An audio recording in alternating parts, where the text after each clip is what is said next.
दुनिया भर में विशाल लिथियम भंडार मिल रहे हैं, फिर भी ये ऊर्जा संकट क्यों खत्म नहीं हो रहा?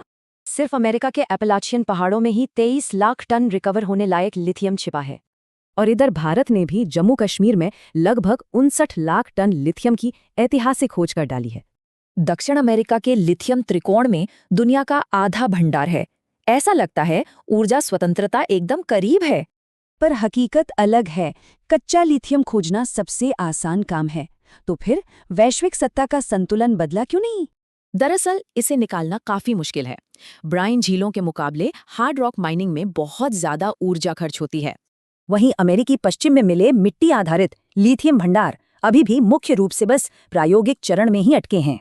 कच्चे लिथियम को बैटरी ग्रेड रसायनों में रिफाइन करना पड़ता है, जो सच में एक बेहद महंगी और जटिल प्रक्रिया है।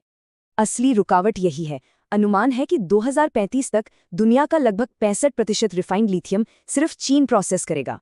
हैरानी की बात है कि ऑस्ट्रेलिया या चिली से निकला कच्चा लिथियम भी रिफाइन होने चीन ही जाता है। यहाँ तक कि दक्षिण कोरिया और जापान जैसे तकनीकी दिग्गज भी अपनी सप्लाई के लिए चीनी रिफाइनरियों पर निर्भर हैं। घरेलू सप्लाई चेन बनाना आसान नहीं। पर्यावरण आकलन और सरकारी मंजूरियां मिलने में ही कई साल लग जाते हैं। अमेरिका का थैकर पास प्रोजेक्ट 2018 में प्रस्तावित हुआ था, पर आज तक वहां पूर्ण उत्पादन शुरू नहीं हो सका। इधर मांग आसमान छू रही है। अकेले 2024 में ही 1,70,00,000 से ज्यादा इलेक्ट्रिक गाड़ियां बिकी। इसीलिए अमेरिका और यूरोपीय संघ घरेलू क्षमता बढ़ाने के लिए नए कानूनों के जरिए अरबों डॉलर लगा रहे हैं। खदानों की इस होड़ में पुरानी बैटरियों में मौजूद लिथियम को तो पूरी तरह नजरअंदाज ही किया जा रहा है। 2015 के शुरुआती ईवी अब पुराने हो रहे हैं। 2030 के दशक तक बैटरियों का रिटायरमेंट अपने चरम पर होगा।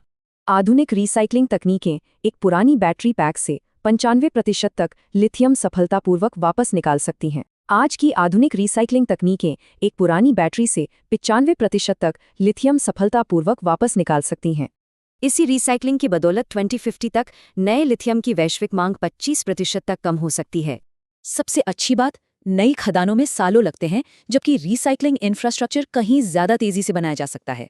चीन रिसाइकलिंग में भी आगे है, लेकिन बाकी दुनिया के पास अभी भी बाजी पलटने का पूरा मौका है। आगे का रास्ता साफ है। आज रिफाइनिंग पर मिलकर काम करें और भविष्य के लिए तेजी से रिसाइकलिंग क्षमताएं बढ़ाएं। क्योंकि असली ताकत जमीन में दबे भंडार में नहीं, बल्कि लिथियम को बड़े पैमाने पर बैटरियों में बदलने में है।